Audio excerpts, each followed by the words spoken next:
Hi Stampers, this is Karen Phillip. I'm a Stampin' Up Demonstrator and I'm pleased to show you how to make this card and the technique I'm calling Score, Ink, and Spritz. And the technique is shown right here on this card, right here, and then this is the card we will be making. So let's get started. To do the technique, you will need a scoring board, or you can use your trimmer, but the score marks come out better on the scoring tool. So this is a 2 by 3.5 inch piece, so I'm going to be scoring these at 1/2 inch increments. And because this is thicker, because it is watercolor paper, we will use the skinny end of our I know it's called something else, but our scoring thing. Like, I can't think of what it is right now, but that's what we're using. So let's see if you can see it. You can kind of see it has the, well, you can see down here, I guess. It has the bumpy side and the indented side. I'm just gonna have to explain it to you as we go because we can't see them on the camera, unfortunately. Alright, so in order to do this, I was experimenting when I figured this out. If what we're going to be doing is putting ink on the bumpy side, so the indent, when you push it down, then it gives bumps, and we're doing the bumpy side. It's hard to explain. I know the valley and the mountain thing, but this is the way I'm doing it. Okay, so I did it when I was playing and trying to figure it out.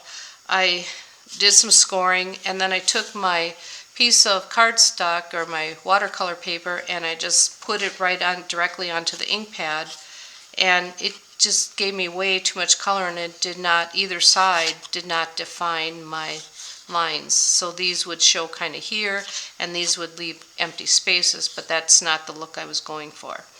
So what I figured out is if you take a block and you take an ink pad, this one is basic gray, and just set your, a size D block because it fits the whole thing. So I'm taking the size D, you could use any size, and so I have that filled with ink, and I'm simply going to just rub this on. You can do it flat, just rub it on to my little piece of cardstock or my watercolor paper, and you can see it left where the lines are. And if you want a little bit more color, you just kind of rub it a little bit, or sometimes it just goes on better. But you go perpendicular to the spots. You don't want to go this way, you want to go this way. Okay, and that's it for that part of it. Then we will spritz it with water, and let's see. So we will take our spritzer and we will spritz it onto the card, and it can get pretty wet because it is watercolor paper. And if you want a little bit of, you can see the ink kind of rolling down the little lines. That gives it a little bit more of a weathered look, and that's sort of what I'm going for. Then we will take our heat tool and dry it because it's very wet. And get the tool over here. Okay, I gotta heat it up for a minute. So basically that's the technique. And now that we dry it, it will kind of blend it a little better, so it'll look more like this. So I'll just do that real quickly.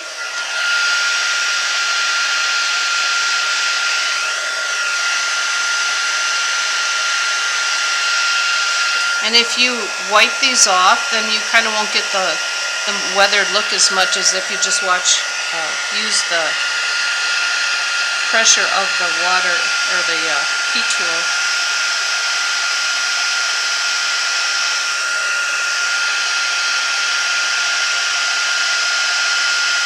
Almost done. You know that it's dry when it goes flat. So now it's kind of bent like that. I'm going to turn it over, flatten it out from the back. Sorry it's taking so long. Put a lot of water in there. And that's it. That's all we're doing. But it is dry. Okay.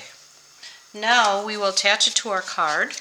And I've already assembled most of the card. So this is a Sahara Sand piece, Orchid Oasis embossed with the time-worn embossing folder. This is just a piece of the watercolor paper because it matches better than if, like, Very Vanilla was too yellow and white was too white. So I used a piece of the watercolor paper and then a piece of Starry Sky.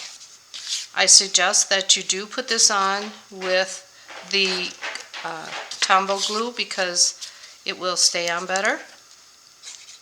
And that you just kind of put all over. And my dog is making lots of noise, making her bed. So this just goes on there, hold it on there for a moment. And then I cut out the guitar in, there it is, in Starry Sky. And this is from the rugged dies, the rugged icon dies. And it just seemed to be a good, it just matched it nicely. Here they are. So here's the rugged dies. So you get some, it's a nice masculine card, or with the guitar could be a teen. It's got the fishing, a mountain thing here, a drill. This is supposed to be a beard. Yeah, so that's kind of a cool one. So then to attach this, you could do it one of two ways. Some of them I did put the adhesive backer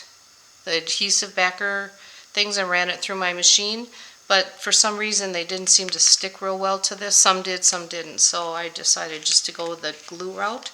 And I have some Tombow glue, our green glue, our normal green Tombow glue, and I found these little pointy tip things I think it was on Amazon or something, and it just makes it easier to try to point it. You don't need to purchase anything. You could use a toothpick, that works, but this is just kind of an easy thing. So I'm just putting it on different parts.